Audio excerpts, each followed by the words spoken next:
narrative. Young, dumb American, arrogant, throwing fits, ripping shit, tearing it, imperative. Then I'm killing this mic no matter where I live. These derelict rappers acting a fool, this embarrassing, this flagrant. That's the nature of this entertainment, and we can't even change it. Guilty before arraignment, now the system tainted. But when we speak, they all laugh at us. And y'all wonder why I'm lacking trust. Try to fight a giant with attorneys that can back them up. That's church versus science, both sides start acting up. I'm late on my assignment, hopping up a mile high, climbing, obviously never silent. New alignment, I'm defiant, cannot describe it. Used to describe it as a young graffiti artist. Before the beard, I always got carded. At every bar, even though my bar's been the hardest. The scars on my face, and I ain't always been the smartest. But I'll show you where my heart is. I said I'll show you where my heart is.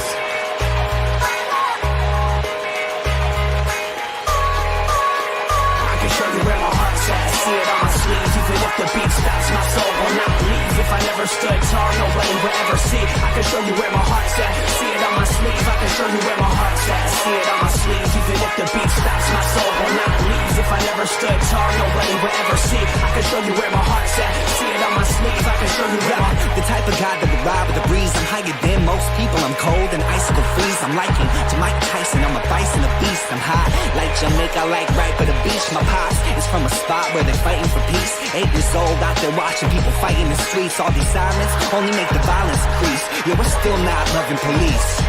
It's that bright young American, nice, dumb, arrogant, tight on a mic, but he might need a therapist. Heart full of kerosene, head full of fairy tales. Said that you're my homie, you don't know me, but I know you very well. Roll back on some West Coast shit. This whole track is wetter than your dress code kiss. About to hit the track, running on some retro fit. Against so lit, I guess so, bitch, now let's go.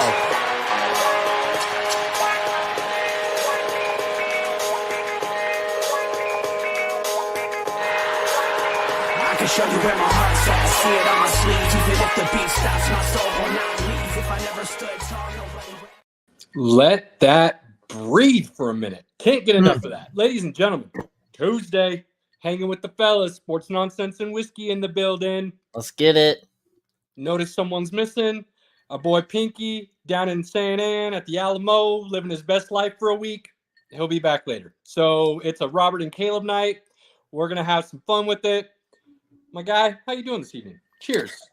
Bro, cheers. I am doing amazing. Multiple things are going on in my life right now that I'm just amped for. So, well, like that. Yeah, it's been great. Excited for a lot of things that are going on. Acolyte, of course, which we're gonna get into a little bit later. Which is I'm wearing this shirt for a purpose. All right.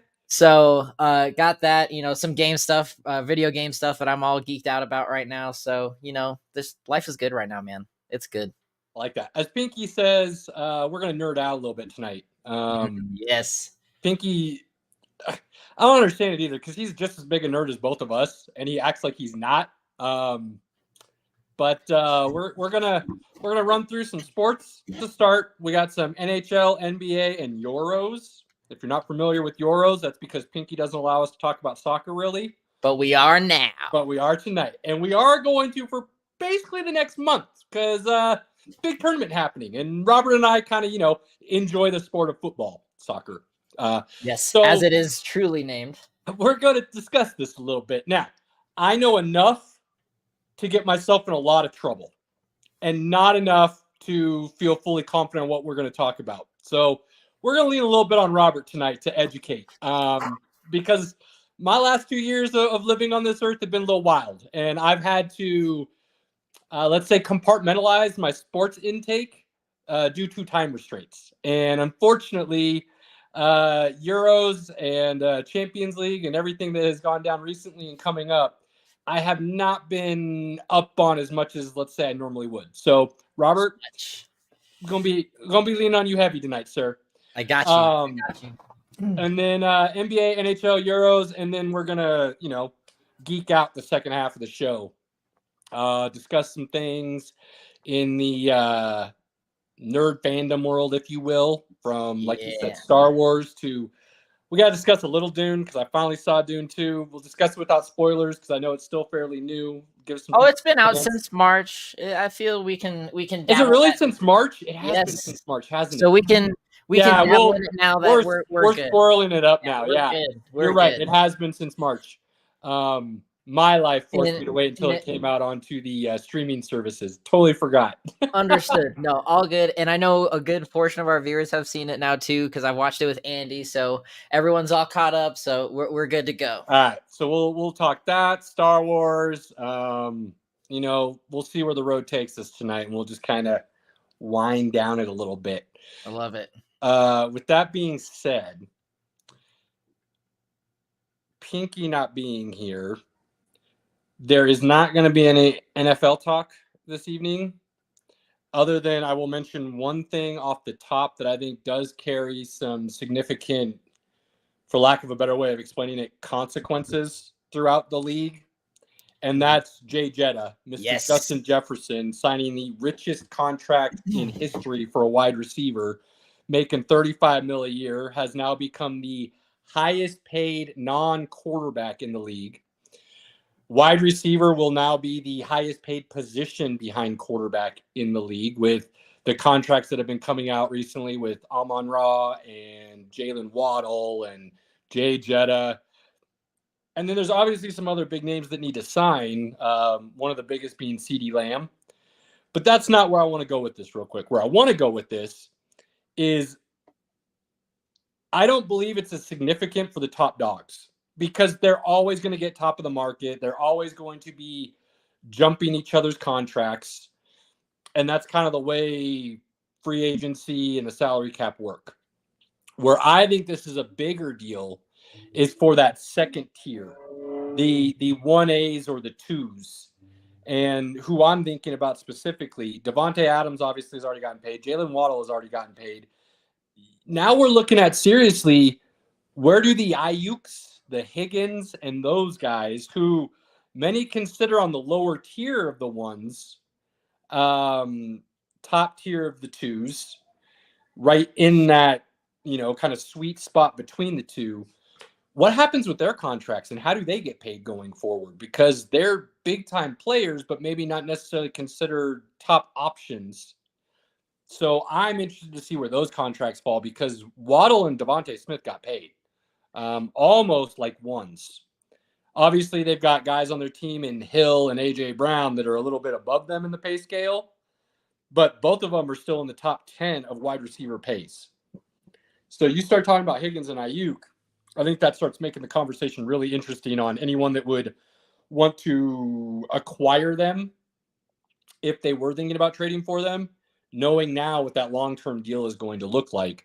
Or if the teams finally want to keep them somehow in the Bengals and the 49ers, how do you match that up to the rest of the contracts you already have that are going to explode your salary cap? So that's my football. I don't think there's a whole lot else to discuss, but with Jay Jetta getting paid, figured we'd throw that out there.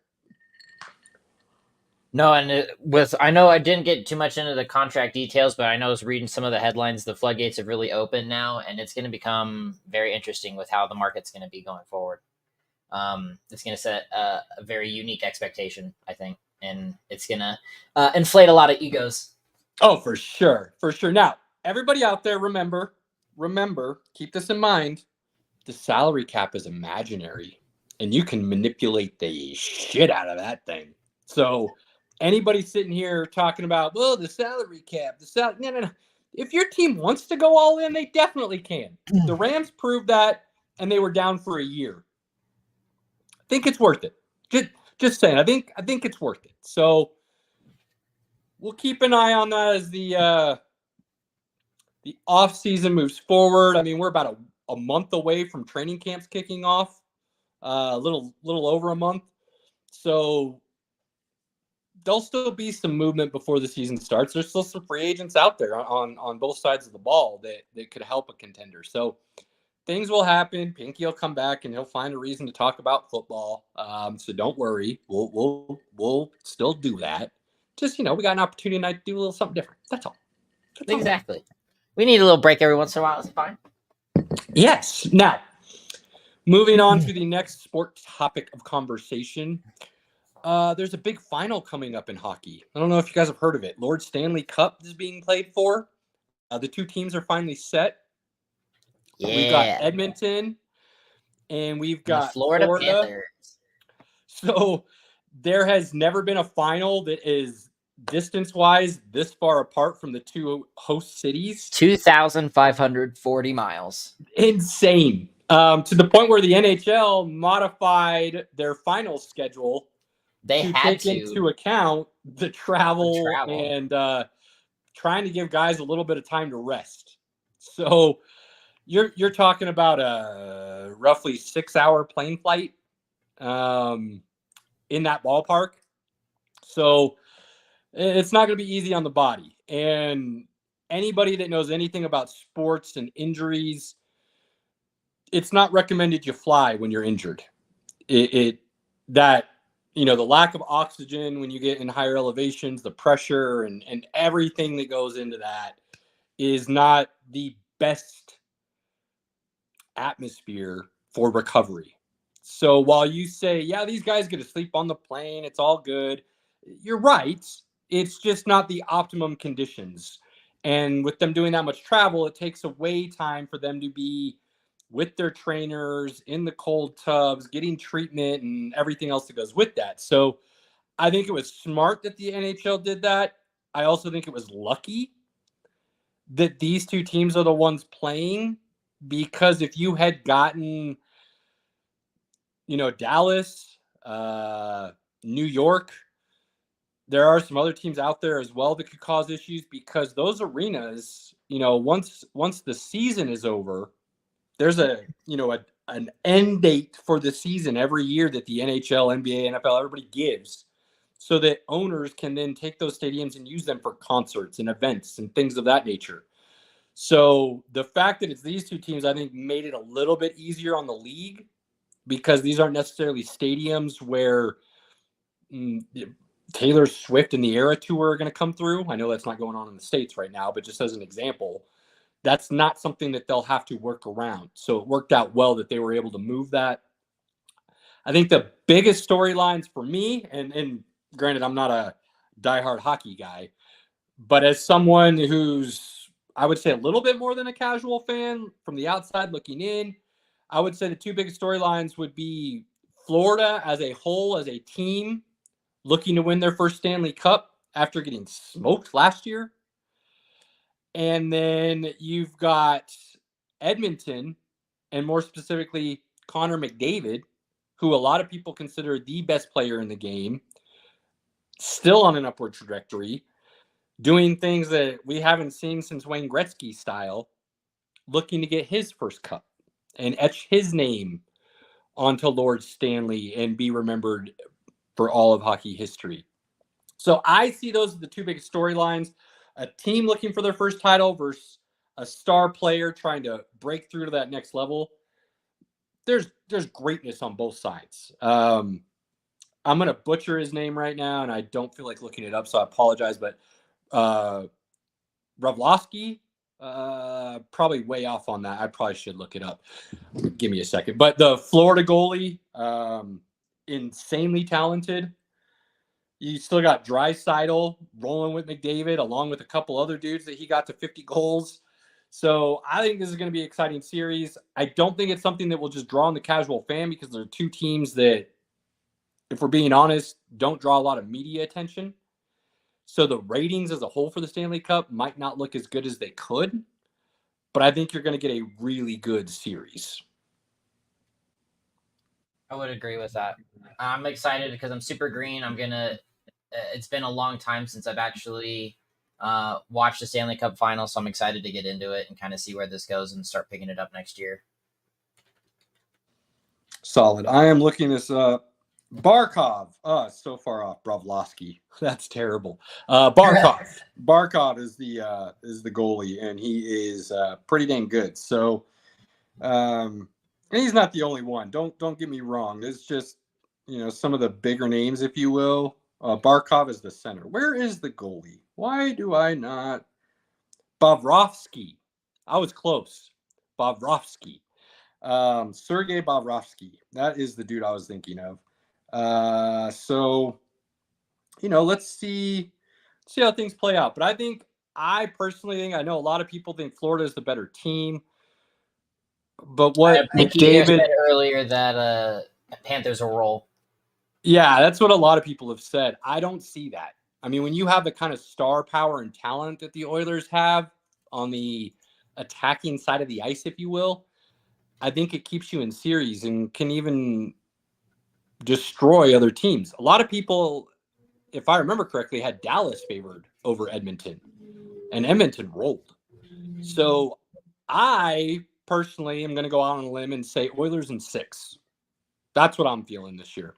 Sorry, Florida. It'd be cool for you to get your first one, but I like McDavid. It's hard not to watch him. That goal he put on the other night when he just skimmed through basically the entire Dallas defense and dragged the puck right past all of them and then just knocked it upper right over the goalie's shoulder. Like you're not supposed to be able to do stuff like that. So let's see what happens. Now moving on to something we can have a true conversation about. Well, at least I can talk truly about. Robert will know bits and pieces. He's still learning. Give him a little leniency. I'm working on it, everybody. He's I'm learning. sorry. He's learning. Don't worry about it. No need to apologize, my guy. No need to apologize. You got massive amounts of knowledge in other areas. You're growing in some areas. We're all doing the same thing. Don't worry about it. There you go. I like it. But we're going to talk a little NBA Finals right now. I said at the start of the playoffs, I believe the pecking order was Denver. Well, let me back up. I said when we got to the Western Eastern Conference semis, right before the finals, I had the order as Denver, Minnesota, Dallas, Celtics. And the Celtics were at the bottom of those 4 because Porzingis got injured. And I said that was a huge, huge loss for them for the finals. Said it would be no issue for them getting through the East. They could rest them through the entire Eastern playoffs and they'd be fine, which was obviously true. They had a cakewalk through the Eastern Conference. And anybody saying otherwise, I don't want to hear it. They did.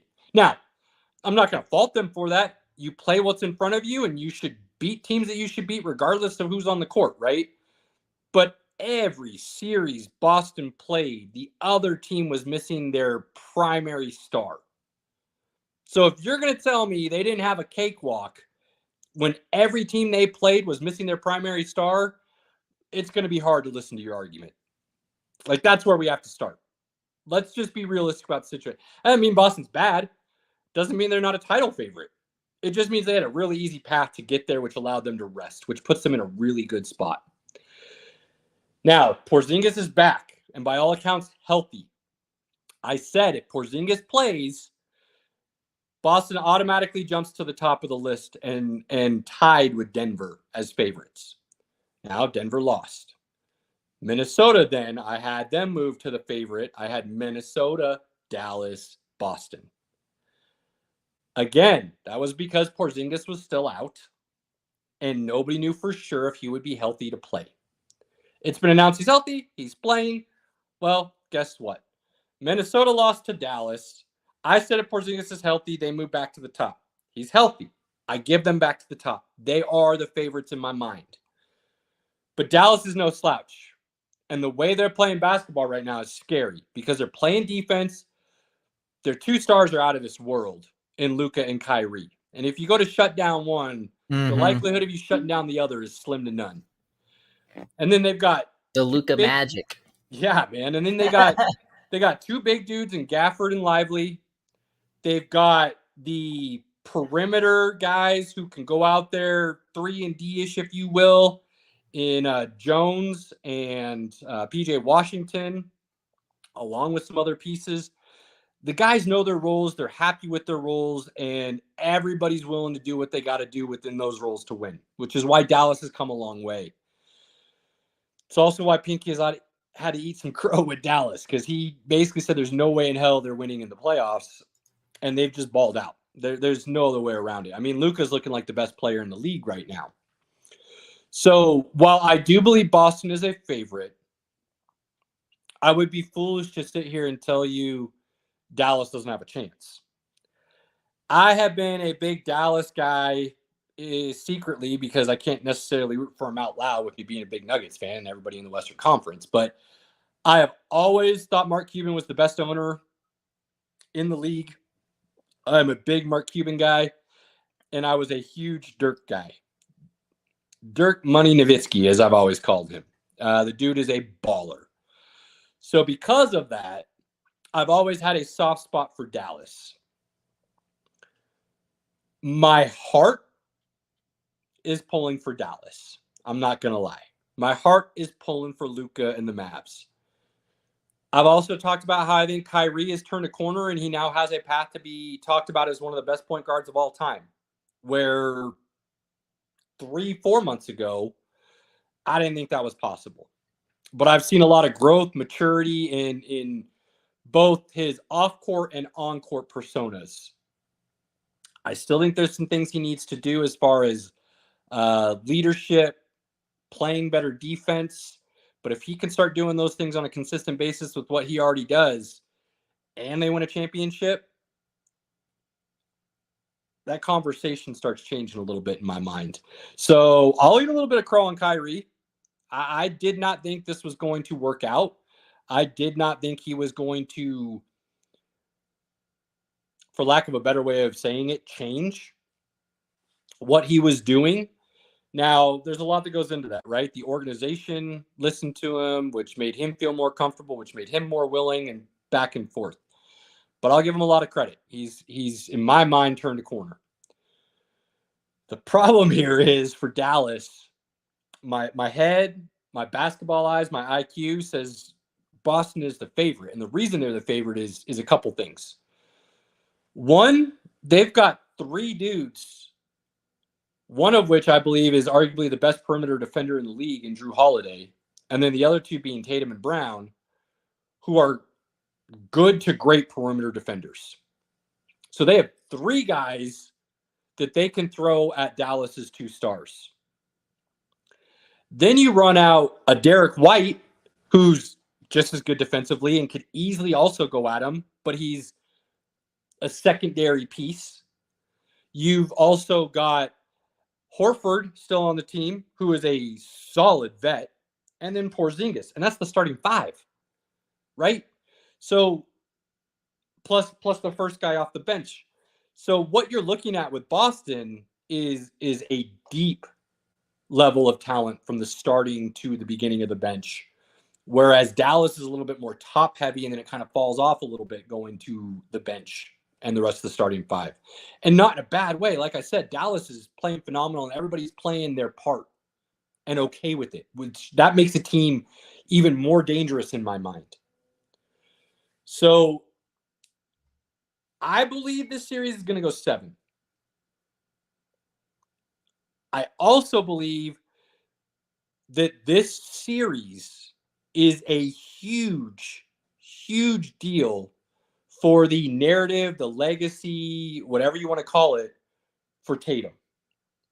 If he truly wants to be considered a Celtic great and one of the top 5 to 10 players in the league, this finals is something that he needs to play at a level that it guarantees him the finals MVP and shows why everybody has been talking about him in that superstar top of the league light. I don't think it's as big a deal for Luka. I think He doesn't care. Not that he cares, but just in his overall legacy and where he's stacked up against the players of yesterday and today.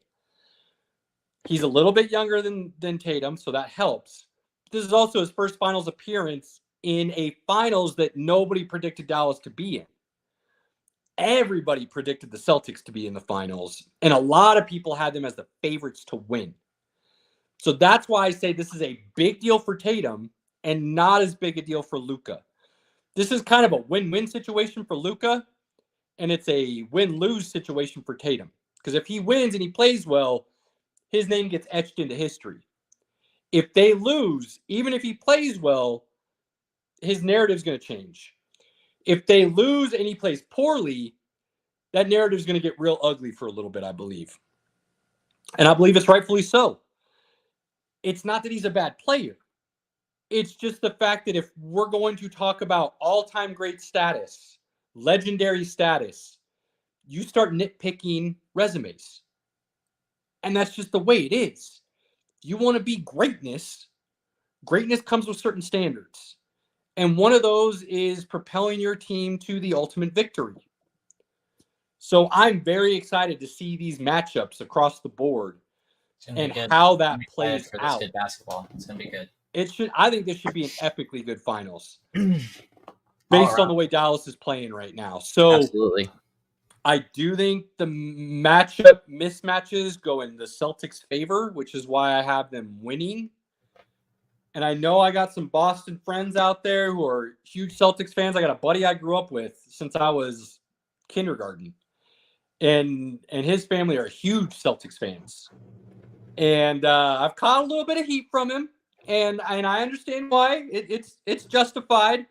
I have not been necessarily high on the Celtics, and I believe I've laid out a pretty good case for why.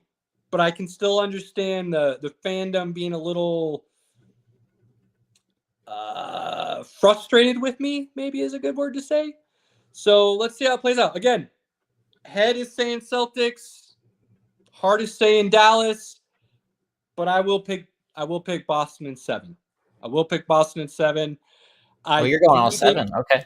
I do. I think it goes 7. I do think Tatum has had his best career year. I've said that before. I think he's kind of, in my mind, started to knock off the inconsistent superstar status because of this year.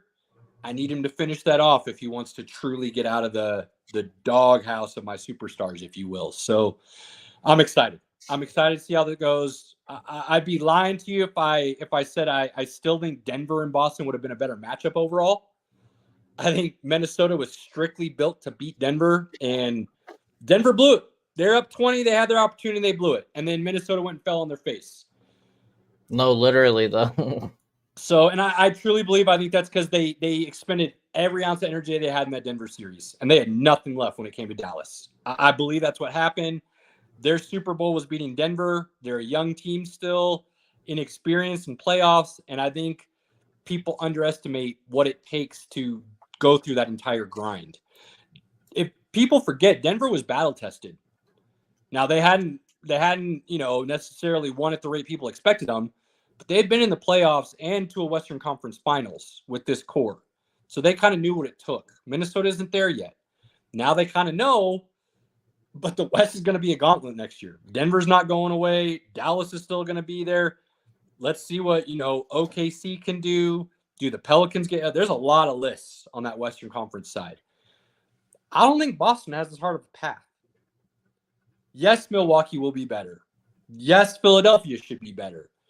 That's about it. I don't see any other teams really jumping to the front of the line to give Boston as much trouble as you would see in the West to go through. So I'm stoked. I'm excited to see what this series looks like. And let's see how the games play out. Boston home court, that's going to be a huge deal. Definitely. Well, hey, cheers to that. It's going to be a great series. Cheers, cheers, cheers.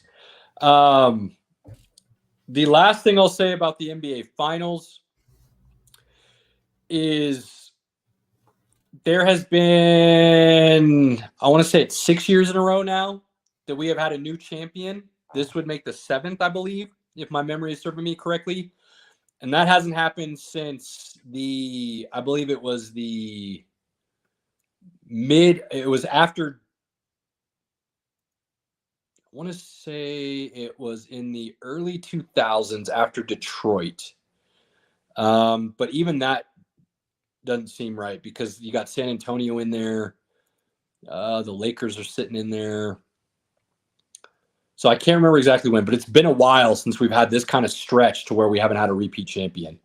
And the way the NBA is set up going forward, with the way they've got the salary cap set up and really forcing people to not be able to grab the 3 stars anymore, it's going to be a lot harder to see those repeat champions. This is set up much more like the NFL now.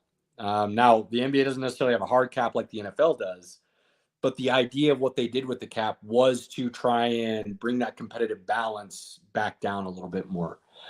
So the likelihood of us seeing repeat champs going forward is slim to none, I think. Now, San Antonio is considered one of the best dynasties in the history of the game. They never won back-to-back. But they do have 5 in 8 years, or 5 in 10 years, or something like that. I'd have to think about it a little more, but I don't feel like doing that right now.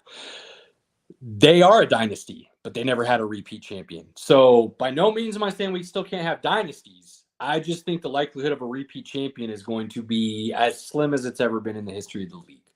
So something else to keep in mind as we go into the finals and then the offseason, watch what these teams do, not with the stars specifically, but with the way they fill in the pieces around those stars. Denver's going to be right at the top of that list and how they do that to stay competitive and come back. Minnesota's going to be in a position where they're going to have to start paying people. That's going to cause some issues there. Dallas is in a great spot because their young guys and some of the bench guys are not going to require max money. So you can max out Luka and Kyrie, and then you don't have that third star you're looking to pay. You just got to try to keep the other guys happy and with contracts that are going to be willing to keep them around. So just kind of one more thing to keep in mind as you're watching the finals and then going into the offseason after that.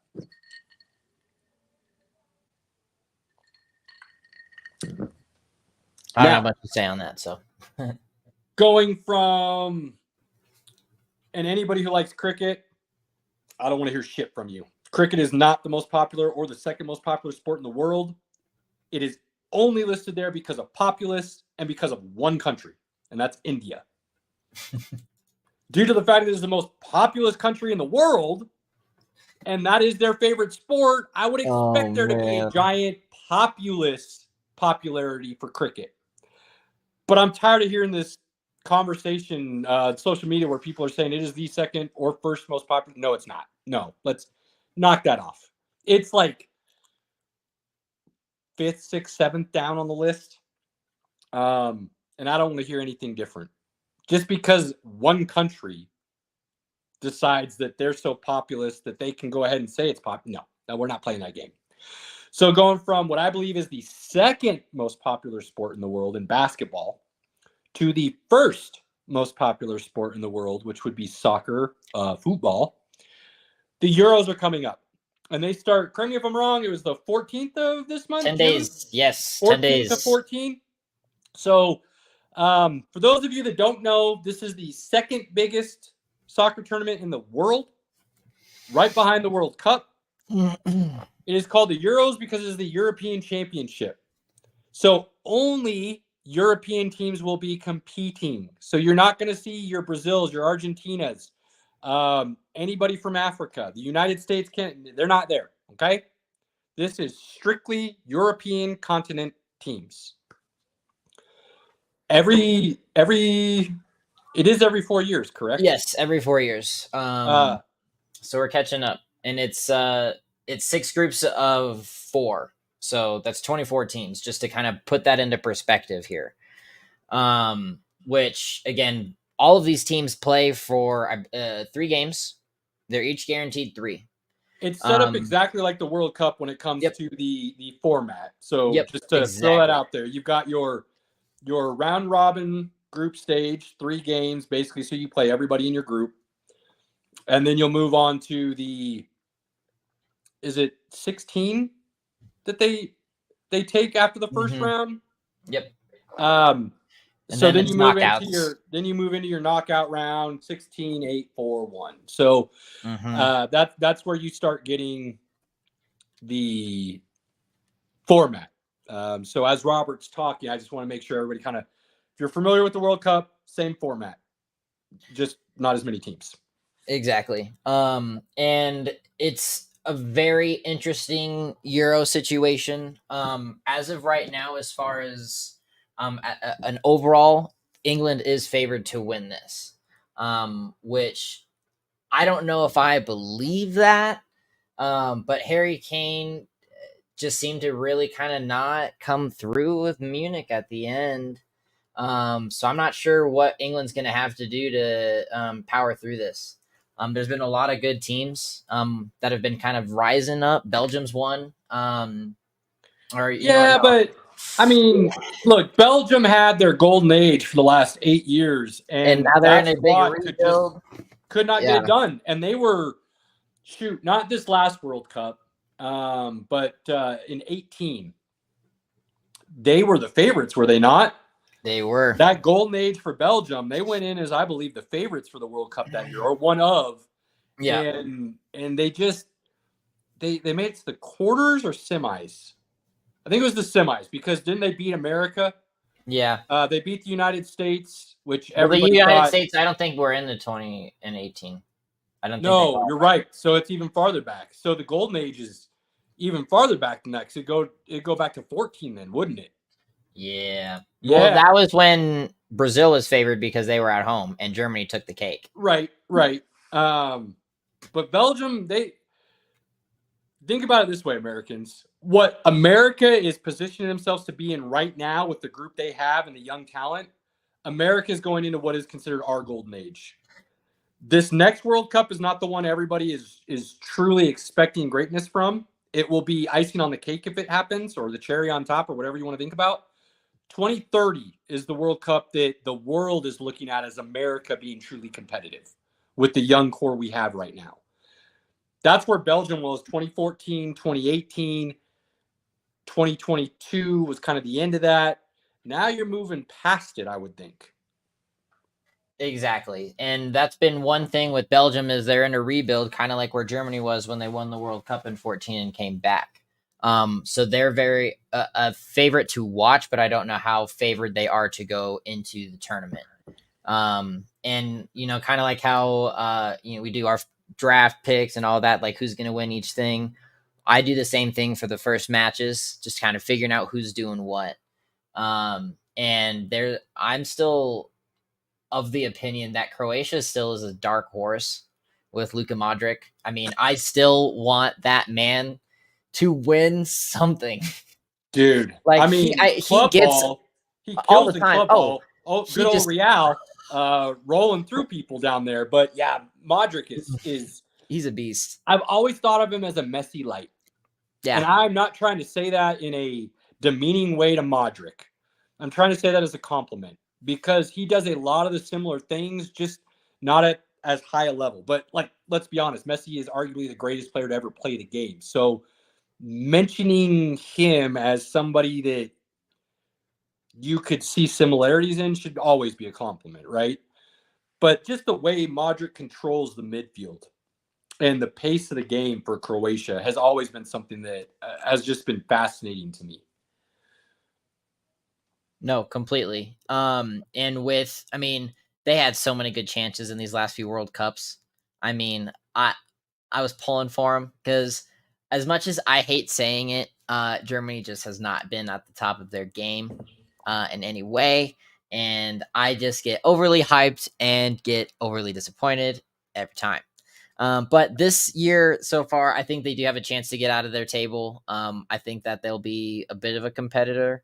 But no, I really want Croatia to do well and go far. There's really not too many others that I'm excited to see, other than maybe Mbappe in France. Just with how everything has been breaking there. Again, to catch people up in off a slight tangent, Kylian Mbappe, who was playing for PSG, was just transferred to Real Madrid, which is one of the, if we're talking dynasty teams, this is the definition of dynasty. Well, let's take it a step further for people to understand. If you're talking world clubs for any sport, Real's at the top. Any sport. Every club, every team, every sport, there is not a club in the world or team that is above Real Madrid, in my mind, right now. What did they just win? Their sixth Champions League? Yeah. That's crazy. That's absolutely absurd.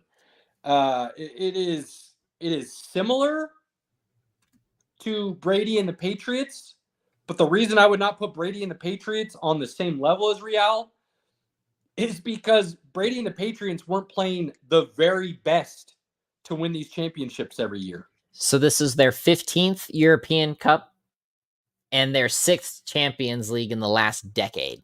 That's stupid. That's stupid. It is so dumb. That It would be like the pisses me Patriots off. having to play an entire season, because the Champions League is its own season, okay, ladies and gentlemen, that goes on concurrent to the European professional leagues, the Premier League, La Liga, League players, Serie A, everything, okay? While those are all going on, these teams then are also playing against other top club teams to say who's the best club team in the world from every division. So it would be like the Patriots having to play a separate season during the football season where they're only playing Kansas City, San Francisco, Buffalo. Like, they're only playing the upper echelon of everybody. I don't think they're winning 6 Super Bowls if that's what they have to play the entire way through to get to the Super Bowl. Nuts. So I'm trying to help people relate and understand how insanely impressive it is that Real has 6 in the last 10. It's stupid. And their that's not squads right. have all been different. Right. All of their squads have been different. Now, there has been a core there for the most part. Modric. Which Cruz is retiring from. Cruz retires this year. Which there's rumor that this is Modric's swan song internationally, so I don't know how that will play out.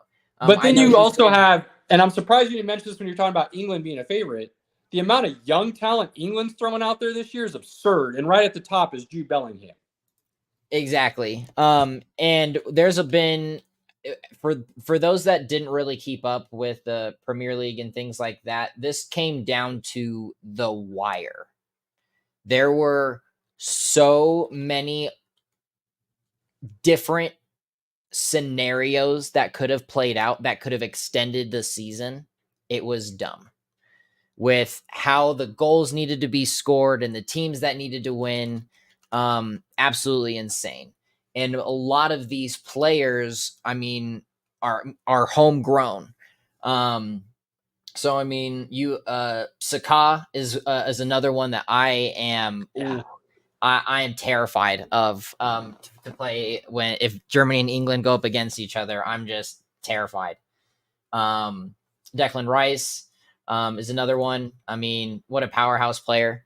Again, most of these guys, a good portion of them came from Arsenal. I know there's a good portion from Newcastle.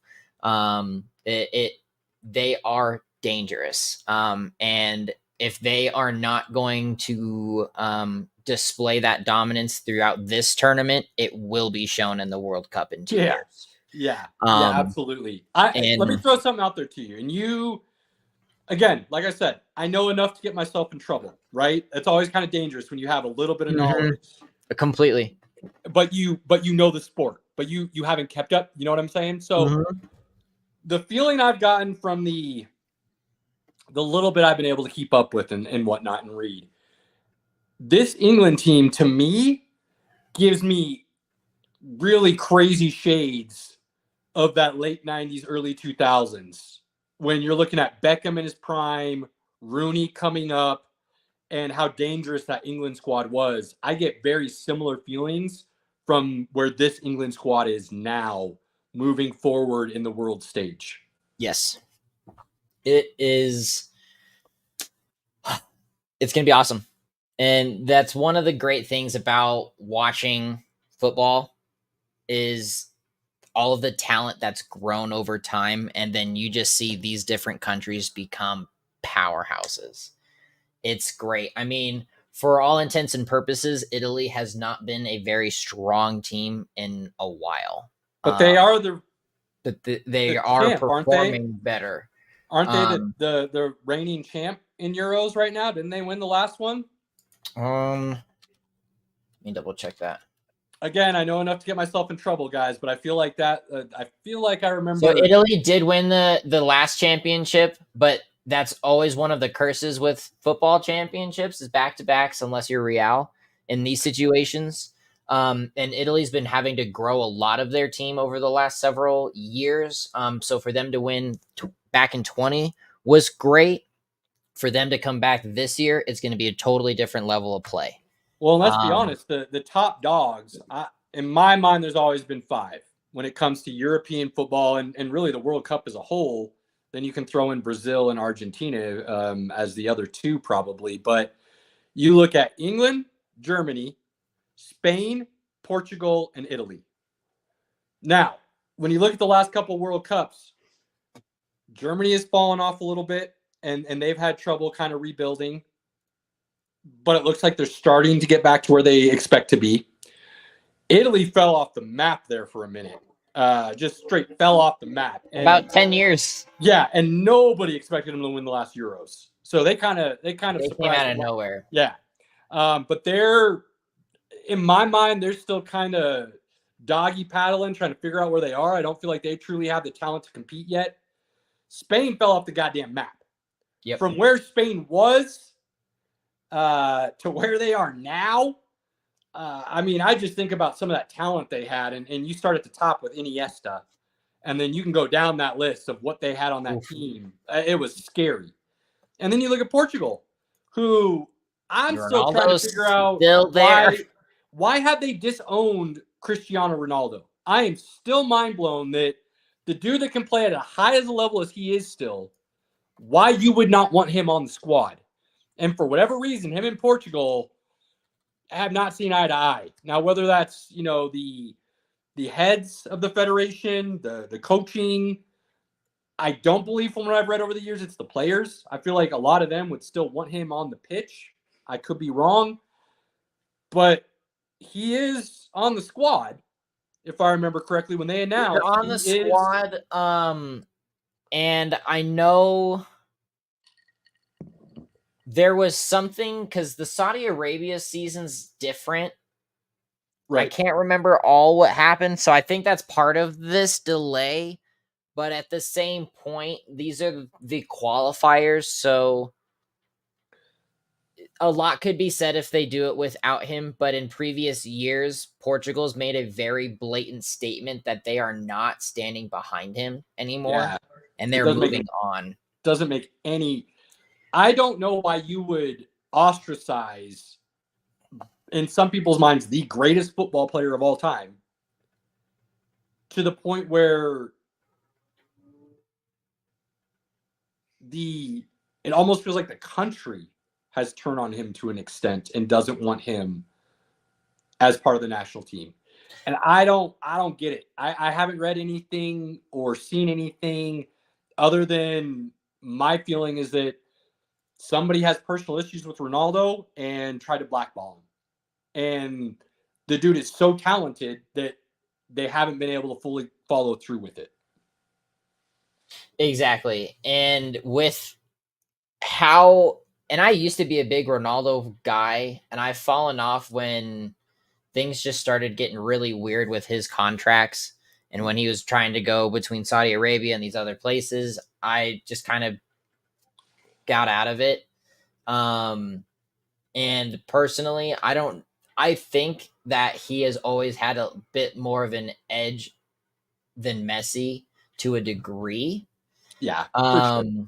And I always find it very upsetting that Ronaldo's always just come up that much short in a lot of these tournaments, because I definitely think that he deserves some of this. I mean, the only big tournament he ever won was the Confederations Cup when he beat America in the finals, if I remember right.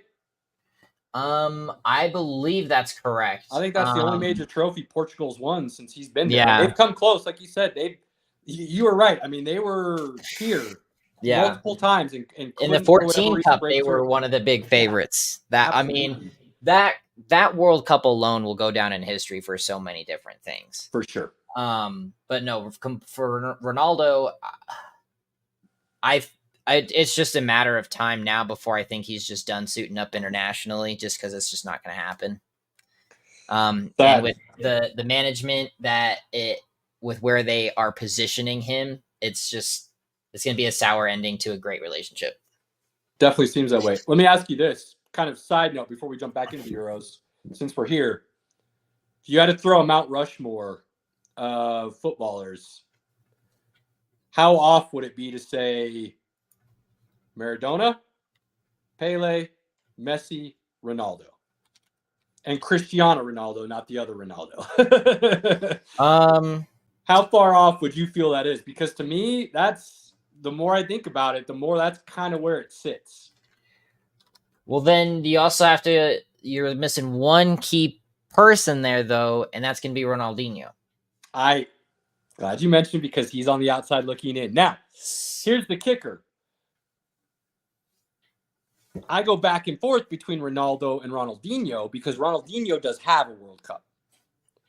And his career, while not as long as Ronaldo's, you watch them both on the pitch and you can tell they're both as impactful. Completely. And that's why I personally, for me, I mean, Brazil's kind of been always the home for a lot of the greats of soccer. And while I can appreciate Cristiano Ronaldo, I think a lot of what he was able to do came from seeing Ronaldinho on the ball and being able to adapt to that. I mean, don't get me wrong, Ronaldo has a lot of raw talent, but some of that has to come from where you're seeing play. That's why I say in my position, I would put Ronaldinho on Mount Rushmore over Ronaldo. Would Ronaldo be sitting at number 5 for you, or would you have somebody else even above No, him? he'd be at 5. Okay. I'd definitely put him at 5. I can't hate that. He's like you said, an impactful player on the pitch. And overall, he's brought so much to the game that it's part of his legacy. Absolutely. I mean, for me, and I've got plenty of Ronaldinho highlights running through my head with him on the ball. That dude was disgusting with the ball on his foot. I don't know if there's anybody in history, and I know that might sound blasphemous, but I don't know if there's anybody in the history of the game that was as masterful with his touch when the ball was on his foot. mm-hmm. It was just wild to see. Messi is right there. Don't get me wrong. Messi is right there. But Ronaldinho did some things in traffic that your jaw dropped and you could not how figure did out he for the get life. there? Yeah, It's exactly. it's like watching Messi, honestly. Now, I will say the reason I have Ronaldo slightly above Ronaldinho is because of what Ronaldo was able to do to score off the ball. And there's one image that sticks out in my head every single time. And I can't remember who they were playing, but it was 2 World Cups ago. And he seemingly jumped 6 feet in the air to climb over everybody off a corner or a free kick. I can't remember exactly what it was. And then put the ball in the back of the net off a header. Oh, you're talking in the World Cup? Yep. You know which one I'm talking about. Where there's a photo of him where his legs, his phantom goal, his thighs are at everybody else's head level. Like, it's an absurd still shot. Yeah. And that just lives in my head rent free because to me it shows that he wasn't just dangerous on the ball, he also was dangerous off the ball to score as well. And I don't know if there's anybody in the history of the game that was as good as he was off the ball still scoring. Yep. I was watching it right now because I was making sure it was that one. Because that was the one from 22 and it was just right on the line. It was this last World Cup? I believe so. I'm going to send you the link just to be sure. He's got a few of them over the years, club level and World Cup. I mean, yeah, overall, I mean, when you see that man jump, it's gravity defying. It's wild. It's wild how high he can get above everybody else to get those headers and put it in the back of the net and stuff. So that to me is the slight edge I give Ronaldo over Ronaldinho because I don't remember Ronaldinho doing a whole lot of scoring off the ball. That's moving fair. In space and getting somebody else to set him up for the one touch. I remember him more on the ball, making a move that breaks everybody's legs and him scoring. And I know that's not always true. I just feel like it's a more often than the other one scenario where I do believe Ronaldo, and I know it's not exact, but I do believe he's more of a 50-50 where he can score on or off the ball better than anybody else in the history of the game. Completely. And his vision's impeccable. It is. And if we're being honest, Brazil as a whole has more talent than Portugal. So Oh. Ronaldo was always fighting an uphill battle when it came to the world stage compared to Oh, other absolutely. stars. I mean, even just if Portugal, I mean, what was it? It was in the 14 Cup, Portugal.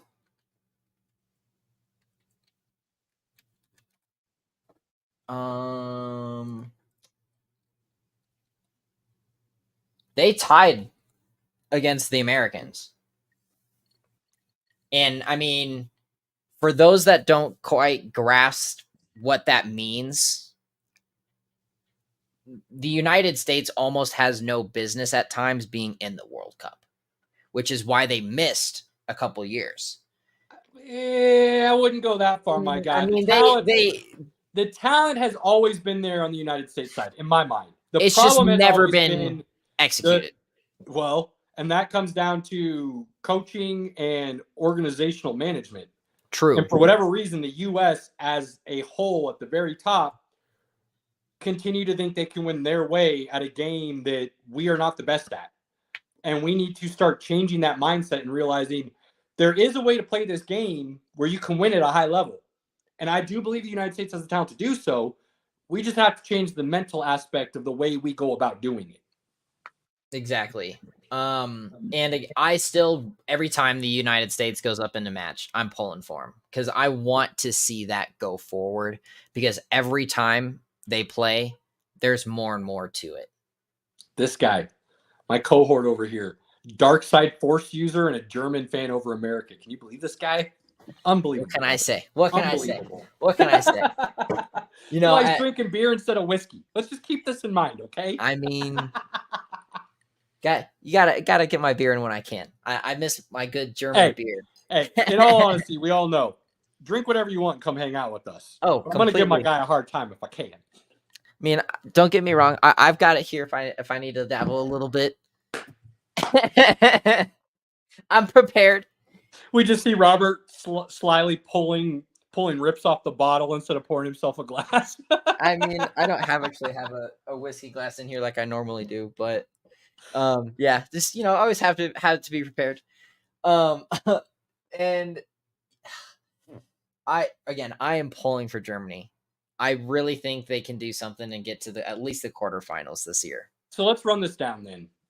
England is I don't want to say heavy favorite, but they are the favorite going into this, I think, in most people's minds. Mm-hmm.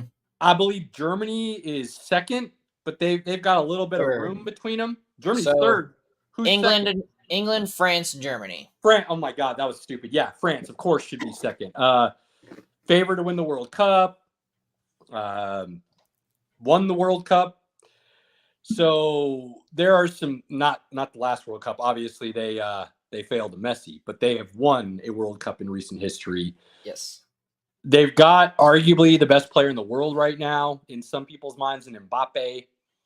So France is up there. I'm going to flat out say I am not pulling for France, and I hope they fall on their face. And it's simply because something that technically has nothing to do with the national team, but it's within the country, and it's PSG. And you and I have talked about this before. The way PSG has run that organization and ran now 2 of the best players in the world out of town because of fans in the organization. Look, you got to find reasons to root against, right? And so my reason to root against France this year is because of a club team within France that ran their own star out of town because of the way they treated the best player in the world in Messi and running him out of town. So completely. The fact that Mbappe didn't even want to play for the best club in France, and let's be honest, we all know when you're the best club team in the country, you have ties to the national team then. It's just the way it works. And that's what makes this very interesting with what's going on. Exactly. So while France might be the second favorite, and rightfully so because of the amount of talent they're going to throw out there on that pitch, I mean, Griezmann's still playing too, and he's barely even getting talked about these days for some reason. That dude's pretty damn good. So they're throwing out talent still. I just, I think about some of their talent. I'm like, I like a lot of their talent, but I'm not pulling for that team. And it's simply because, like I said, PSG turned me off. PSG is in France. They're the top dog. Now I'm going on the national team. Yep. Germany third. Who's sitting fourth? Is it Spain? Spain. Which is crazy to me because, and I've said this already, you talk about the top 5 dogs on the world stage.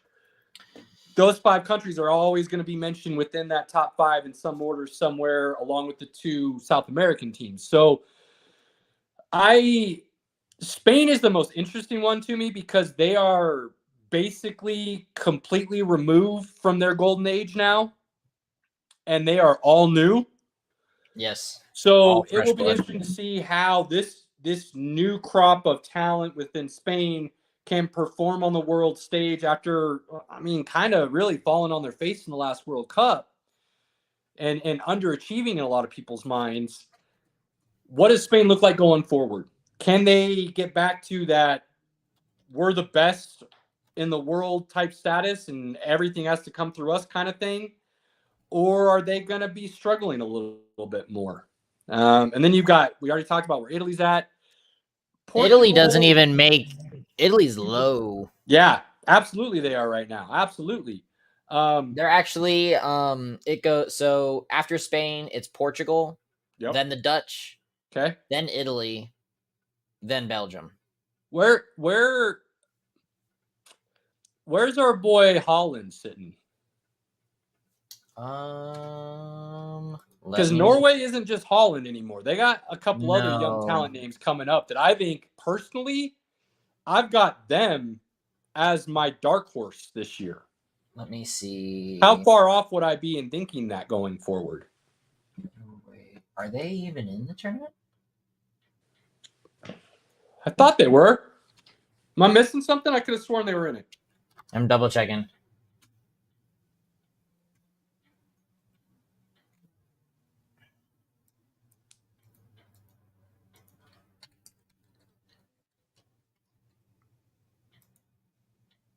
Nope. Are they not? Hang on. What? Here. Let's see if I still have it pulled up. I'm not seeing them on the roster at all.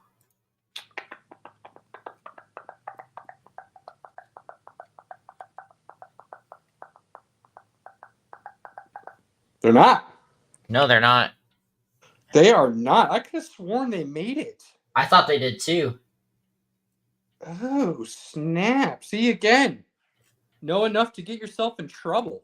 Yeah, no kidding. I was going to say, I thought they didn't qualify. I could have sworn Erling Haaland and Norway had made it in. Mm-mm. He is Norway, right? Yeah, no, he's a Norwegian player. Yeah. Damn. Brutal. I could have sworn they had made it. Well, my bad. We won't be watching that crazy talent. The Dutch are really interesting, though, and I love that you brought them up. So I'll go ahead and, just because of who the Dutch are, I'll throw them as my dark horse now. There you go. They always find a way to play at a high level on the biggest stage because no matter who is on their team, whether it's stars or not, I'm not sure there's a better federation out there when it comes to playing as a whole. Completely. Even going all the way back to Van Persie playing. That's exactly, The Dutch were amazing to watch, and the things they've been able to do, even in, if I remember right, in the last World Cup, they did pretty well for themselves. And they were honestly one of the teams that I had picked to be the dark horse. So for you to say that, I'm honestly on par with that too. Just because I know what they're capable of as a club. And I always love seeing what they put on for the pitch. And them as a whole have always been my reasoning for why America has no excuses for not being a top 5 federation in the world. Yep.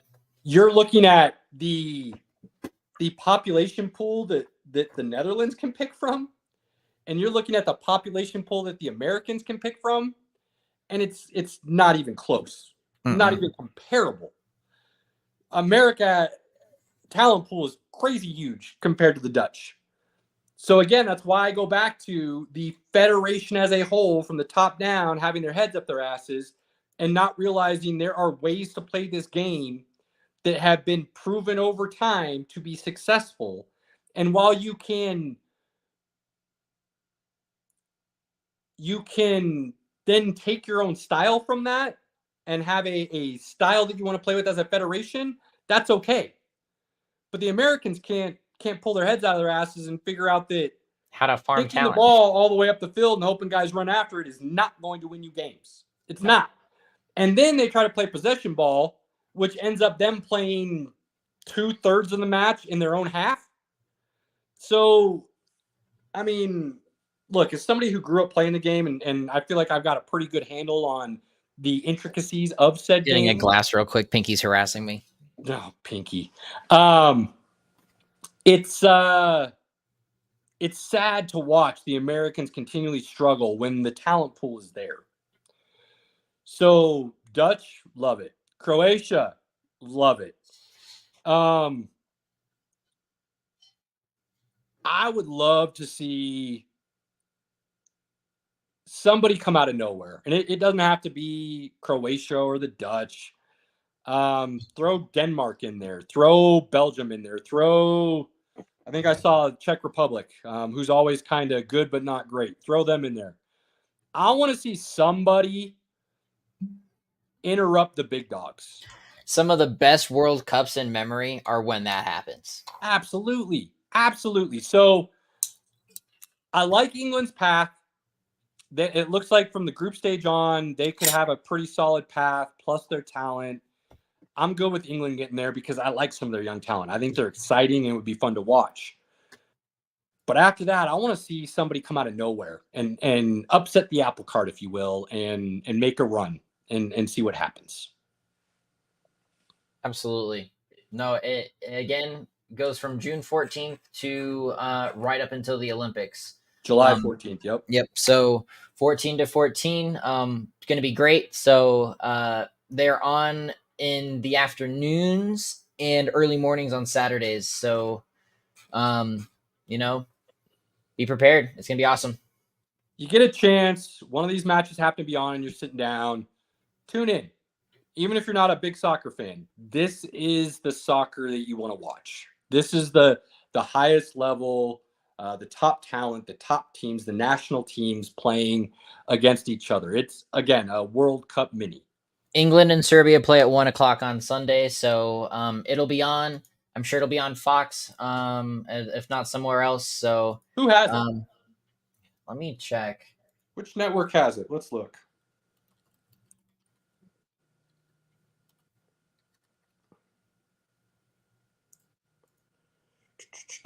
Fox. It's on Fox. Fox. So Fox Sports,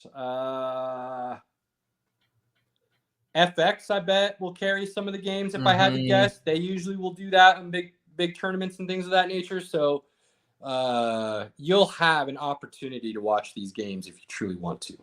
And it doesn't matter what country you're watching. Again, this is soccer at its highest level. So no matter who's playing, if you get an opportunity, it will be worth watching because you're going to see some of the best talent.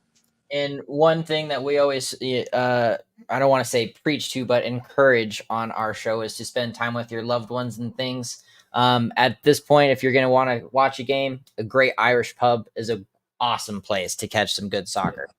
My man's right. There's always some form of a country that's represented there pretty heavily.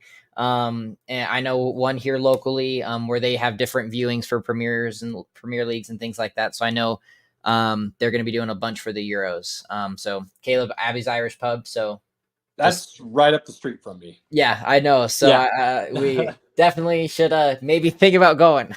We can try to arrange something. I might be able to work something in for that.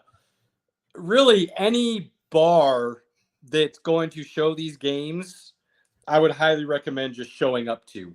And you will get an understanding of what this kind of fandom is on a world stage. So that's a great suggestion, Robert. Great suggestion. So I highly recommend it. But yeah, so Euros, I'm excited. So excited. Agreed. Are there any other sports topics we want to cover before There's one. Okay. There's one. Now, it's a little early, so this is like a preemptive strike, if you will.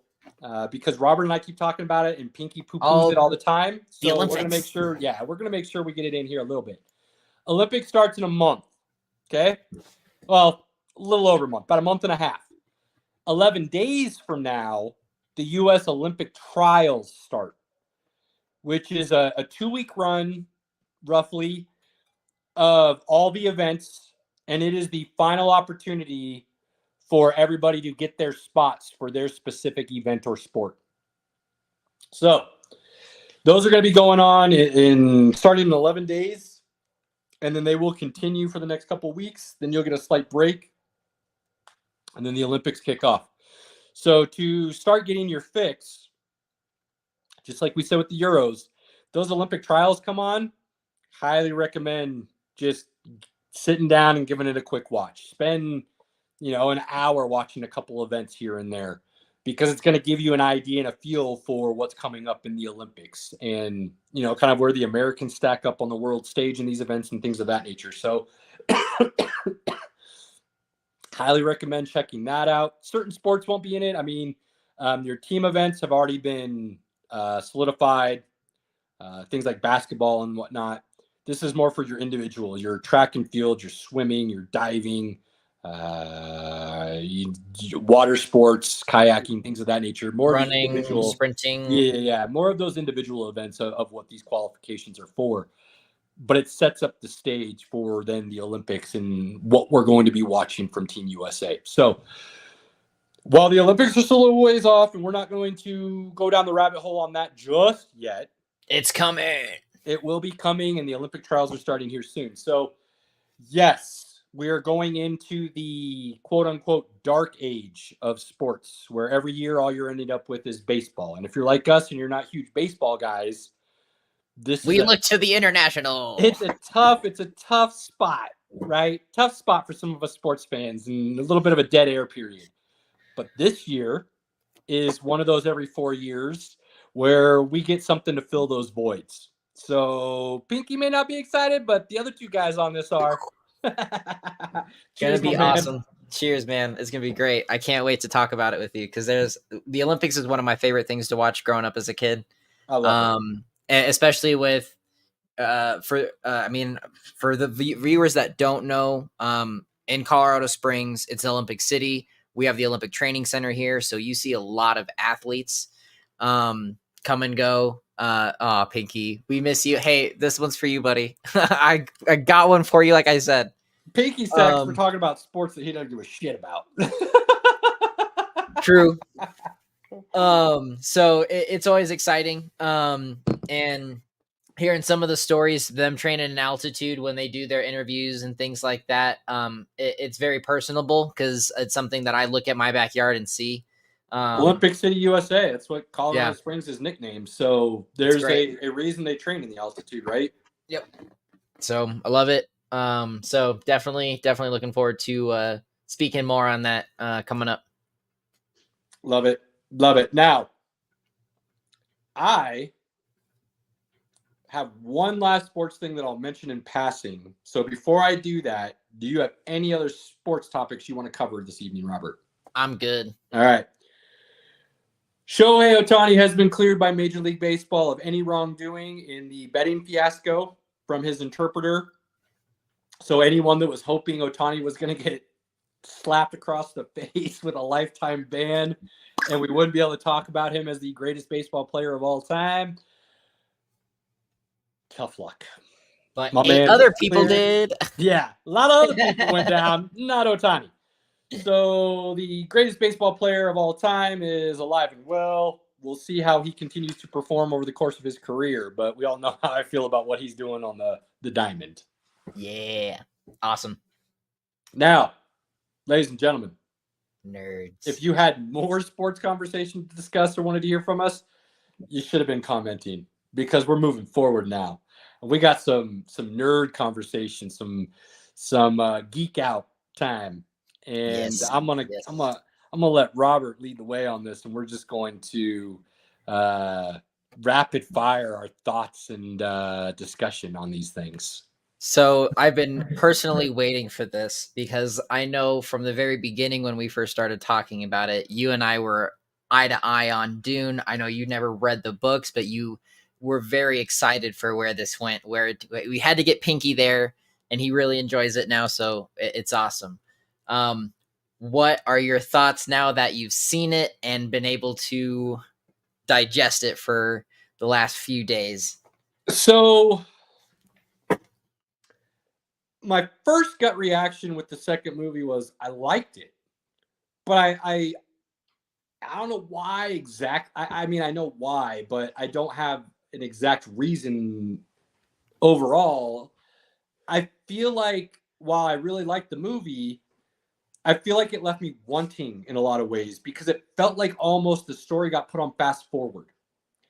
And unbeknownst to me, after talking with Robert a little bit and getting some more detail on the books, the source material, come to find out it was kind of fast forwarded a little bit. And I understand why, but my thing is the reason for which it was done makes sense, but I feel like it took away from some of the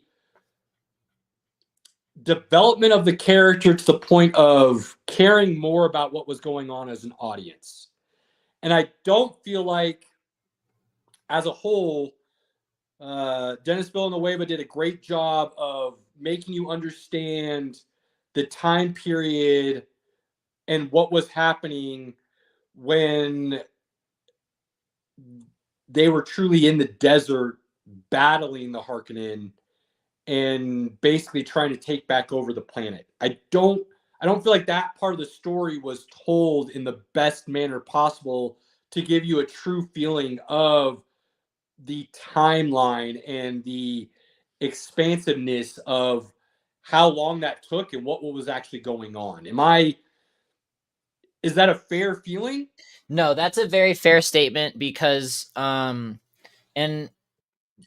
there's a lot more that plays into this on the outside than what you really see from the movie. And one big, and you, from a Lord of the Rings aspect, you'll appreciate this. Bombadil. The absence of Bombadil left a tarnish on that. For the diehards, absolutely. Same. There's another character who, and it kills me. So Margot Fenring, Leia Sedok's Bene Gesserit character, her ward is, who was actually supposed to be in the movie, was Timothy Blake Nelson. Who now is this Paul's mom you're talking about? I want to make sure I'm on. No. So you're talking about the head. But... No. So the one that seduced Fade. Okay, husband, yes. Basically, the Harkonnens, Bene Gesserit. Okay, so following. Her husband plays a lot of the strings. In the background. There's a lot of omitted things to where. Hang on, wait. Her husband, but she was trying to get a baby from the Harkonnen. So in the book, she's married, but still doing the deeds behind. Oh, okay. Whoa. So, that's where the books, or I should say the movies, don't really capture it, is because you see one religion, you don't get all of it. So, and one thing that I will defend Villanueva on is that he very clearly made a point in the beginning of making this, that this was a Bene Gesserit story. So I can understand the adaptation points he's making, but at some of the liberties. Sorry, go ahead. Pause. No, go ahead. Help somebody who hasn't read the book and who really is trying to, ladies and gentlemen, if you don't care about this, turn us off now. I apologize. I'm going very selfish here and I'm trying to learn. So hopefully you want to learn with me. For anyone that hasn't read the books and just really enjoys the movies and wants to know more about the world and the universe. The book, so if this is Dennis Villanueva's kind of interpretation and he's taking it more from the Bene Gesserit perspective, where does the book come from then? So the book itself, like you and I were talking about this in the group chat, kind of framing the story. It's told from a third person perspective, so you're getting a lot of these other conversations happening on the outside when all of what we're seeing in the movie is transpiring. So there's a lot of scheming and things going on in the background. So you're getting more from the other house's perspective. Is that what I'm understanding? To Kind a of their point, thought? yes. Okay. And okay. you get more of a grasp of the spice control, which leading to the original point with the timeline, when it's condensed into a pregnancy term, when this is the most valuable thing in the universe and it's constricted over years, that's lost in translation because this is vital. So maybe that's the where I feel Imperium. like there's something missing, and that would make sense because, and maybe this is similar to Star Wars. As I'm kind of thinking about this out loud in real time, if you really think about the first original 3 Star Wars movies, there's this whole universe and stuff going along at the same time outside of just, the Death Star being blown up, right? Mm-hmm. Yes. Is that kind of what I'm made to believe here, what's going on with Dune right now? And I know Villanueva, and I don't see why this won't happen based on the way the first 2 movies have gone. He planned this to be a 5-movie sequence. Am I correct? 3. 3? I thought he had 5. So in the books, I believe there's 6 Frank Herbert novels, and I believe there's more where his son adapts more. Okay. I haven't got to those yet because as a purist, I'm hesitant because I know his son took some liberties and a lot of people aren't fans. But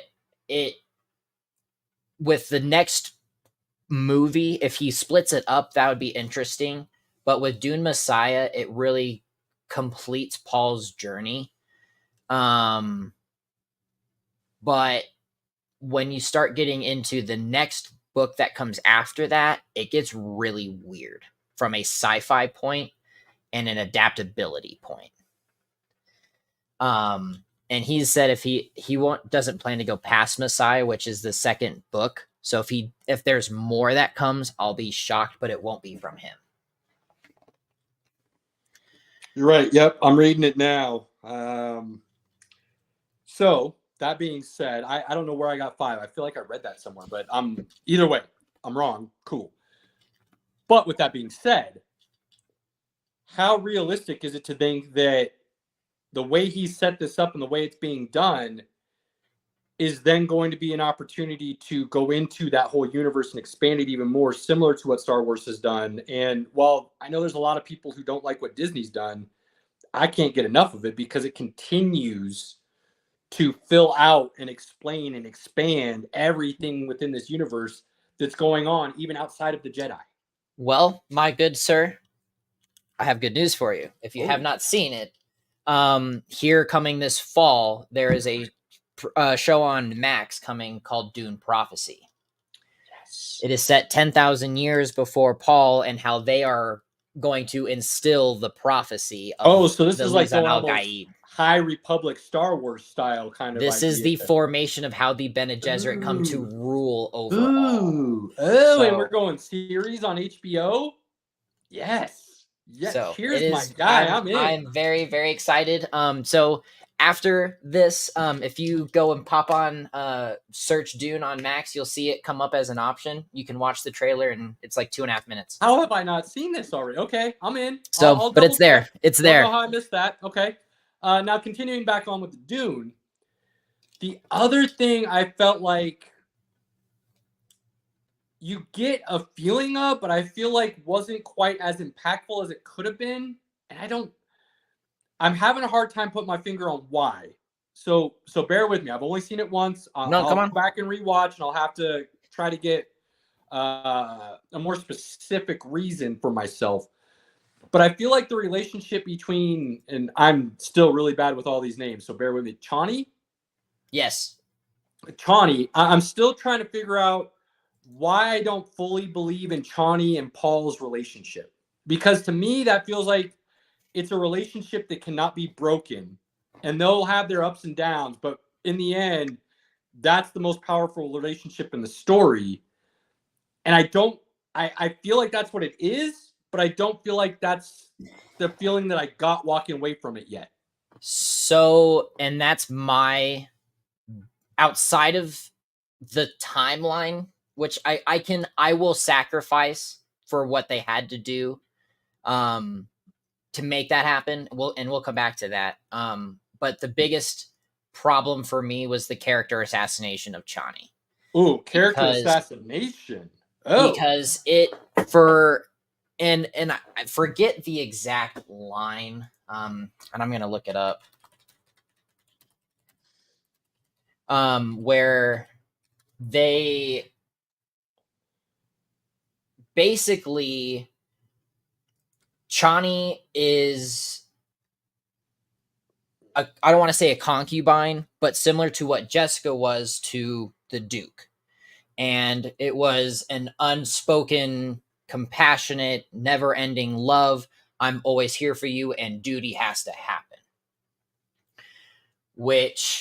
So I could understand how she gets there by the end of the movie and going forward how that becomes her. But was that in the books? Is it written that she kind of always has that understanding? Yes. I spoiler alert for the books, because I can't really tell this without how the timeline really gets broken. If you haven't read the books yet, you're on the same page as me. You should have already done it. We're going to play catch up. So from, again, when the first movie ends to when we get to part 2 in the movies, technically 2 years goes by. Paul obtains Jamas's family per the Fremen line of culture and understands what it is to raise a family on his own, which then leads to him. Hold up. In the books, he basically becomes the pseudo father for the family, the guy of the he person killed. Yes. Ooh, okay, because you don't get any of that in the movie. Exactly. Okay. And so this starts building up to where Paul starts to build that affinity for the Fremen and becomes their champion and starts falling in love with Chani and becoming aware of the prophecy. They actually conceive a child that gets murdered by Robin in the raids. What? So you lose a child in 2 years. They have a baby killed. That just completely out of the movies. Oh. Which leads to where we go into Messiah, which is a whole other thing.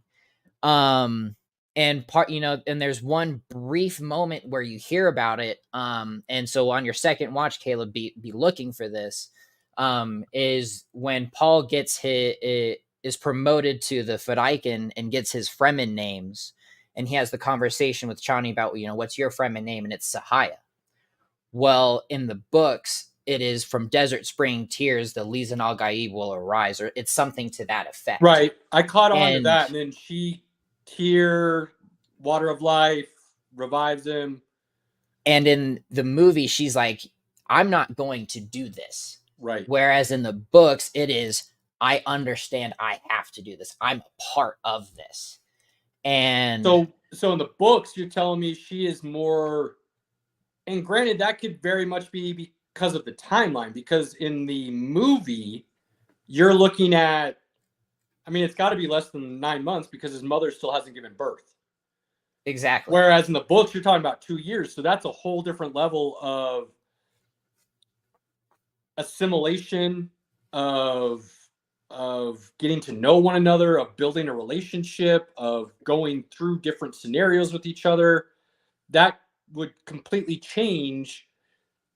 Wow, I see why you call it an assassination now on Chani, because you're taking, based on what you're telling me now, and again, correct me if I'm wrong here, but what I'm understanding is you're taking someone who went from highly against the prophecy and not believing in old religion, if you will, and believing in we do for ourselves, to seeing the acts, being part of the acts, to then becoming a believer.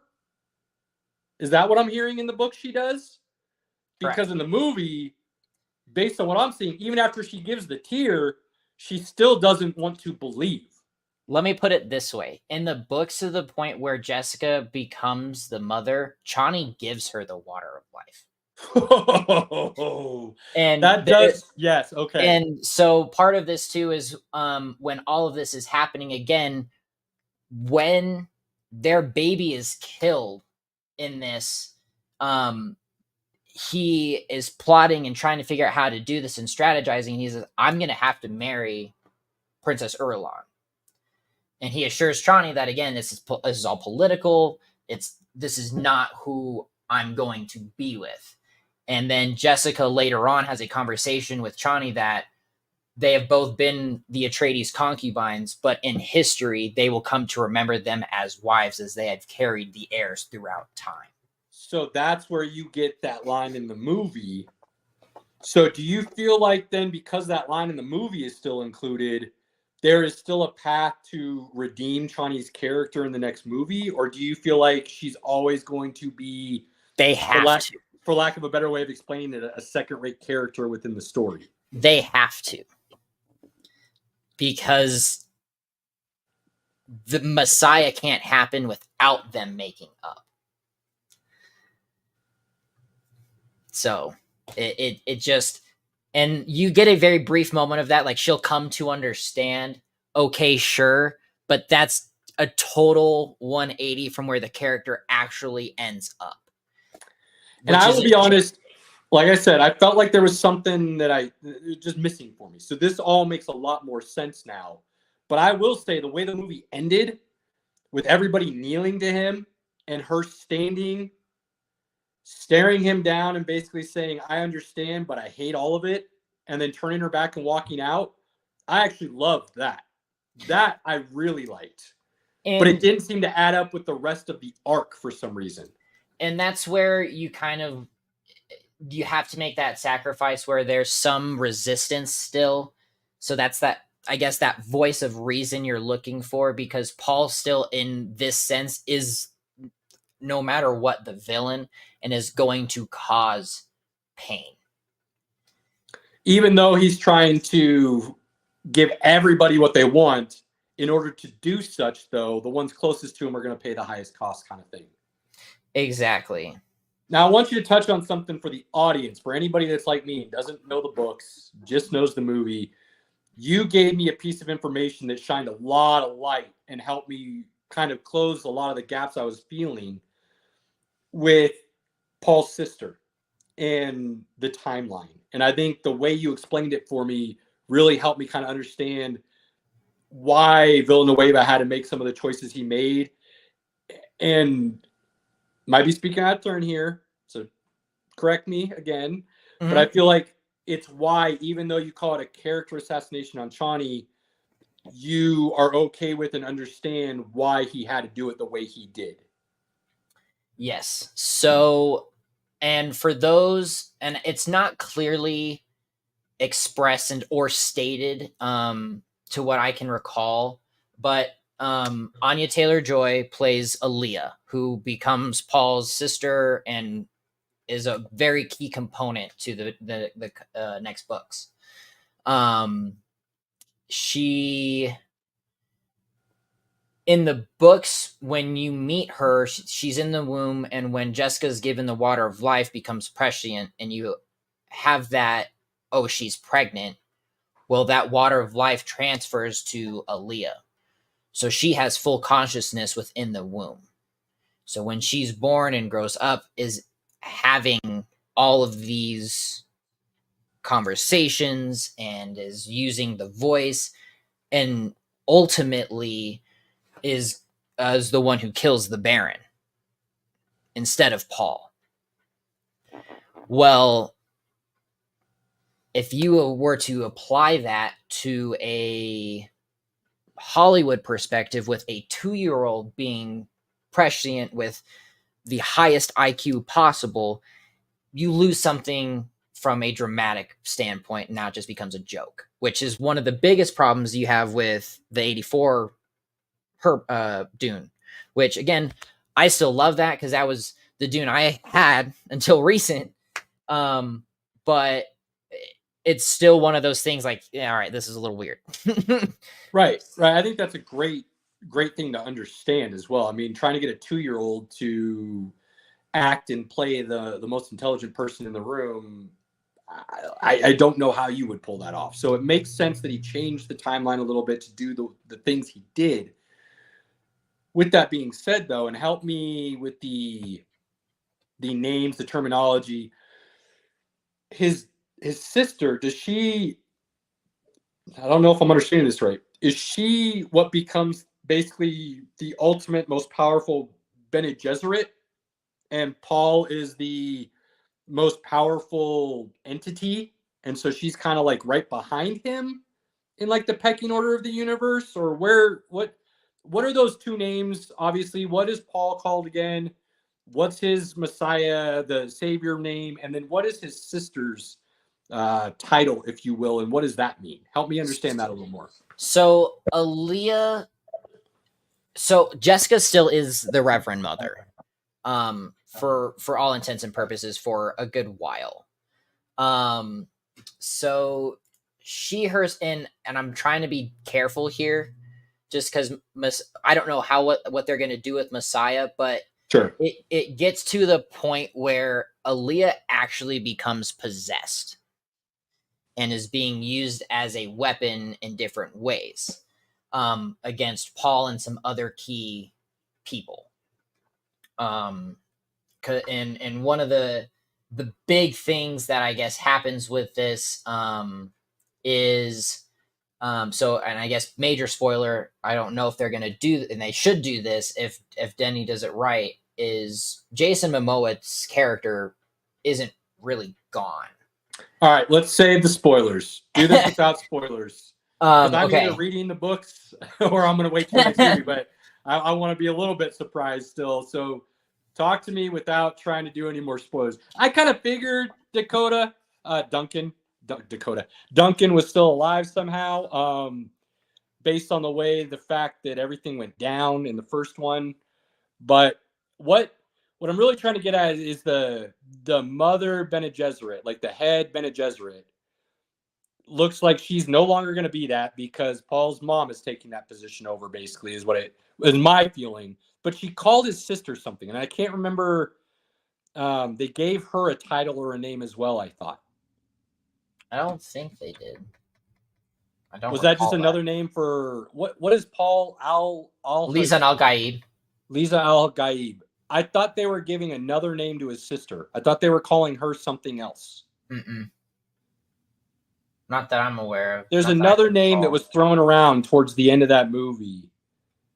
Kwisatz Haderach? Yes. That's Paul. That's another. Okay. Yeah. Okay. I thought they were referring that to his sister as another entity, if you will. So no, it's all the same. Basically, the Kwisatz Haderach is the pointing of the way. It's their Messiah. That's like the Bene Gesserit's name for him, whereas the Furman, their name is the Al-Gaib. The Lisan Al-Gaib. Okay. Thank you. That helps clear up a little bit for me. So without spoilers, like you said, there are some who will withstand Paul's ascension, as we already heard. That plays a heavy part in what happens going forward. Well, and the idea that you're throwing more. I mean, just the way the movie ends, I think is I don't know if it's being given as much conversation as it should, at least from my perspective, because you've got the entire world of Dune and the people of Dune, the Furman, basically at the point now where they all believe Paul is who Paul is, and they're willing to do something that, for lack of a better way of saying it, they never would have done, which is go off planet to fight. And the way the movie ends, they're all loading up onto ships to go destroy the other houses and show them who's boss, which to me is mind-blowing. And to get to further that point, so when the Dune originally came out, and you can find a lot of interviews and articles about it, initially Paul was perceived as a hero. And Frank Herbert was like, no, that was not my intention. And then Messiah came out, and it goes further into that, to the point where I forget the characters in the room, but they're sitting there kind of like in a Game of Thrones, like, oh, hey, this is my knowledge type situation. And they start going through the mass murderers of Earth, Genghis Khan, to the point where they even get to Hitler. and have Paul comparing himself to Hitler. And it's dark, and you get to places that you're like, I don't know, I didn't think I was going to be here. All right, I like that. So, again, like I said, without spoilers, there's a lot of other things that are going to work where Chani has to be redeemed in some way, because Messiah can't happen without it. Okay, I like it.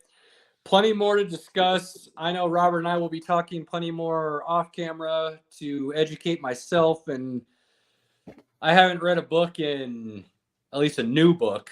Man, we got to be going on. And Dune has an index. It has an index for definitions. I'm good with all that. I'm a Lord of the Rings man, so you know. I know. I'm like, I'm preparing you because you're going to be like, oh wait, what does this mean? Where am I at? The last book I read was what was the exact name of the book? The Book of Basketball or something like that by Bill Simmons, and it's basically his interpretation, and he creates his own pyramid to rank the best players in the history of the game. And it is my personal opinion, it's a great read. He is a huge Boston Celtic man. He is a huge homer, and he does not try to hide that or deny it. So it does lean a little heavily into the Celtics. But overall, I think it is a phenomenal read. I think he does a great job explaining his pyramid, how he gets there, how he ranks everybody. But that's the last book I read. And so I'm a big reader.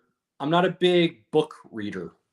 And Dune is the first one in, God dang, I don't even know, since Lord of the Rings in middle school. Like, it's the first one that's really caught my attention to the point where I'm literally thinking about starting to actually read a novel. And I know you, I sent you the screenshot of the first page. If it really helps, literally when you're reading this, it's verbatim part 1. Like, it's not missed. It is page by page. I love that. Well done. I'm thinking. I'm not committing to it yet, but I am thinking. Again, I picked it up when it came out because I'm like, this book is just too good. How new is this book? Because I know the first movie came out in the 80s. So, and this is a perfect transition to where we're gonna go here in a second. So if you really want to pick this apart, Caleb, this came out in the 1960s. Okay, that's kind of what I thought. To the point where, and I believe I've mentioned this on the cast before, without Dune, Star Wars would never exist. I don't care what George Lucas says. There are too many parallels. I'm sorry. I know I'm not the only one. It is too similar. There are so many things that just, damn it. Like, I love Star Wars. Spice exists in Star Wars, so, and it's used for the same thing. It is used for the same thing. Yeah. Transportation. So yeah, I even though I don't know the Dune world like you do, that alone, just that knowledge alone tells me there's probably some influence there, Mr. Lucas. Yeah, so so for those that are on Reddit and whatever, there's all those question polls and things. So this one, and I'll send it to you, Caleb, is Dune just a cheap ripoff of Star Wars?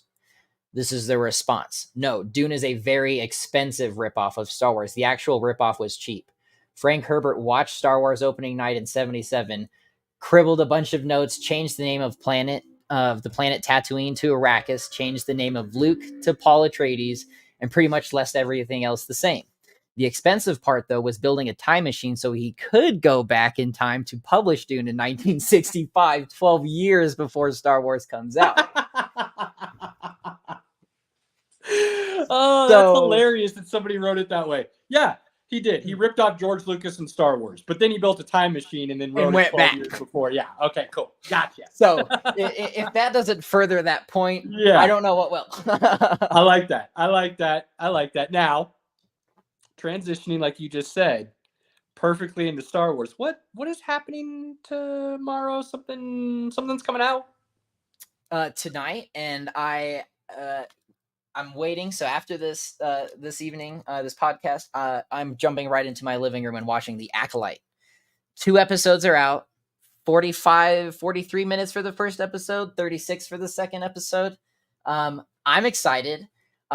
So for those that are not keeping up with Star Wars timelines and things, for the diehards, my staple, Darth Maul here. This takes place 100 years before Darth Maul. So this is pre-Sidious, even pre I'm blanking on the name. Darth Plagueis. So we are in a very unique Star Wars timeline, something that's never been touched outside of novels and comics. So it's a very big deal. Critically, it's been received very, very well. And this is all about the Sith, which, as Caleb mentioned very early on, being the dark side supporter, the Sith and the German supporter, this is where I live. The fact that those two are set together is terrible. I'm going to leave that alone. I'm not even going to mention it. Nope. Moving on. So I, as a Sith person, I'm excited. I wore the shirt this is my favorite Sith. I'm about actually in Clone Wars, where Darth Maul comes back with my wife. So she's excited to see that. Spider Darth Maul, is that where you're at? Yep, we're about there. So his brother's about to get the orders. Crazy spider. Yeah, that's fun. So it says always remember, the bottom half says that you're nothing without your better half. So it's a good pun. And I feel like it's very well justified for not just the movies but characters overall.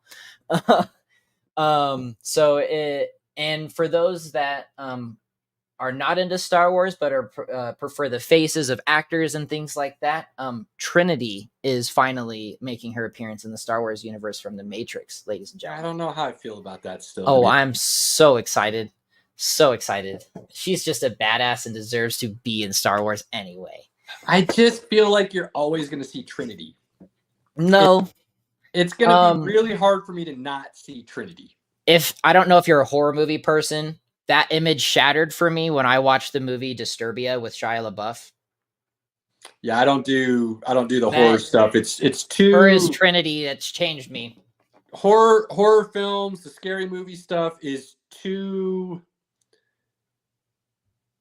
What's the word I'm looking for? Predictable. Too real. Oh, it's fair enough. Too predictable. There is a very set and strict rule book that you have to follow. It feels like. And even people that deviate from it end up at the same point at some point or another. I sit there and I watch them and I go, well, that was fucking stupid. The door was open. You could have just walked away and called some people to help you. And instead, you decided to go do it by yourself. That's not realistic. You're not That would never happen. Not wrong. I can't get behind this. And when I can call out what's happening next, it does nothing for me as far as interest. So I don't watch them. Totally respect that. And on a off tangent real quick with that, supposedly one of quote unquote greatest movies of the year from some critics is this horror movie that's from the killer's perspective. So I'm going to be checking that out. I'm curious to see how that is.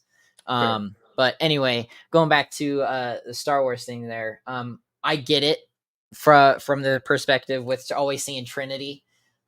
Just like how I'm having a hard time with the Korean actor from Squid Games being in this. Yeah, I didn't watch that, so I'm okay.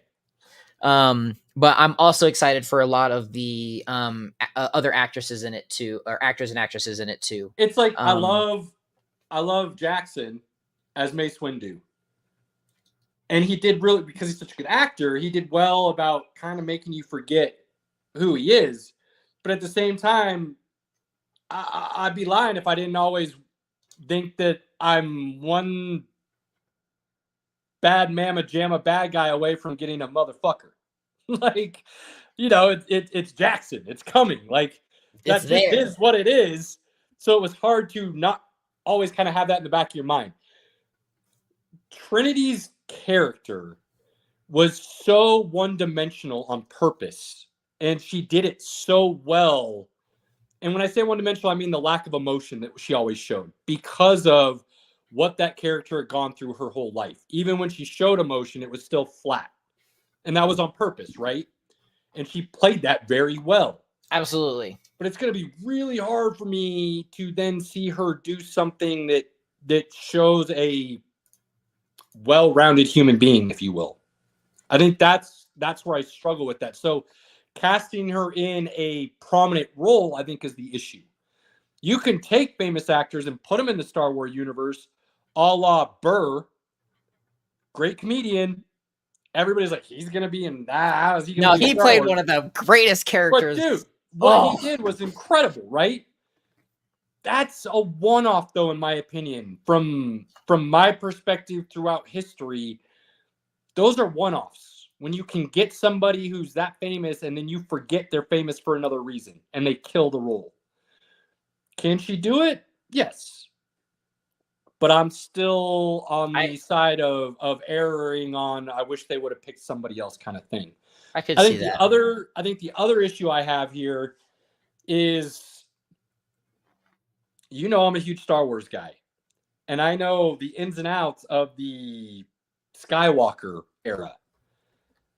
I didn't read the books. I didn't play the video games because I had so many other interests that took away from my time that I don't know a whole lot about anything before the Skywalker saga.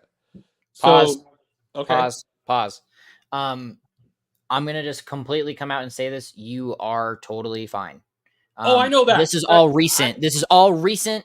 I know all of that. I'm just saying that to get to this idea. Okay. When you talk about the High Republic, and granted that's what, like 10,000 years before the Skywalker saga?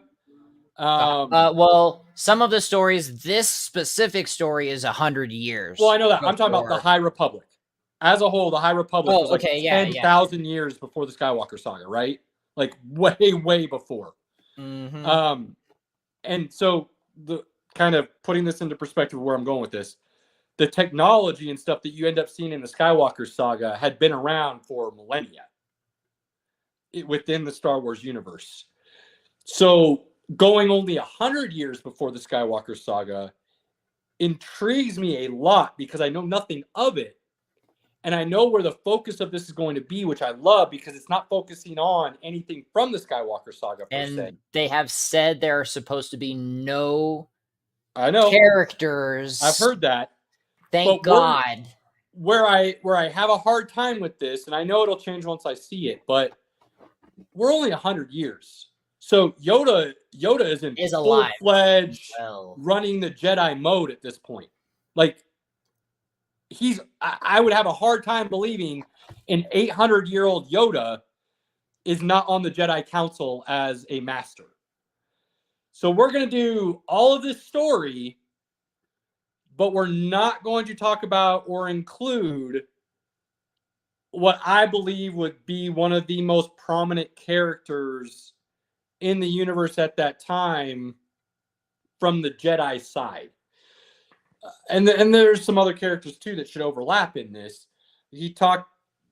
Robert said Darth Plagueis. Are we sure he's not around? I mean, we're only talking 100 years before the Skywalker saga.